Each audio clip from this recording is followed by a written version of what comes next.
Step right up, folks.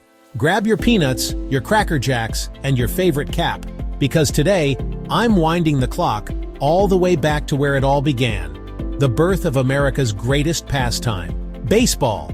Before the roaring crowds and million-dollar contracts, before the bright lights and monster home runs, baseball lived in muddy fields, homemade uniforms, and the hands of players with more grit than glamour. So, how did it all start? Well, baseball didn't just appear overnight like a pop fly in left field. It evolved piece by piece from old bat and ball games played in streets and cow pastures. The first real rulebook? That came in 1845, thanks to Alexander Cartwright, a New York fireman who's basically the George Washington of baseball.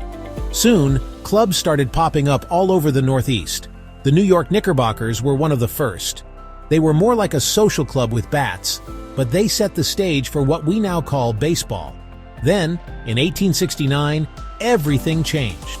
The Cincinnati Red Stockings stepped up as the first fully professional baseball team. These guys got paid, and they played like it. Went on a barnstorming tour, won all 57 games. Yep, undefeated. At the helm was Harry Wright, team manager and center fielder. This guy was a genius. He built teams like a general builds armies. But baseball really hit the big time in 1876.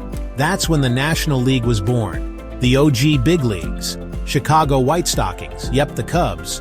Boston Red Stockings, now the Braves. And a handful more. These teams played in dusty stadiums, packed to the rafters with beer-drinking, mustache-wearing fans who treated baseball like religion. And the players? Legends. Cap Anson, the first true superstar.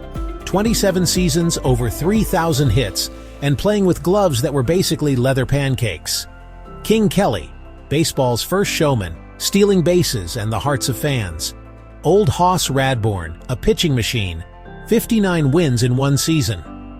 Try doing that today. By 1901, the American League joined the party. Suddenly, we had rivalries, a two-league system, and in 1903, the first World Series, Boston Americans versus Pittsburgh Pirates, with Boston taking the crown. Baseball spread from sandlots to stadiums across cities and countryside. It became more than a game. It became a symbol of America. So next time you hear the crack of the bat, or see a kid slide into home on a dusty summer day, remember? It all started with a few dreamers, a ball, a bat, and the belief that this game could be something bigger. This is baseball, baby, and it's been knocking it out of the park since day one. Play ball.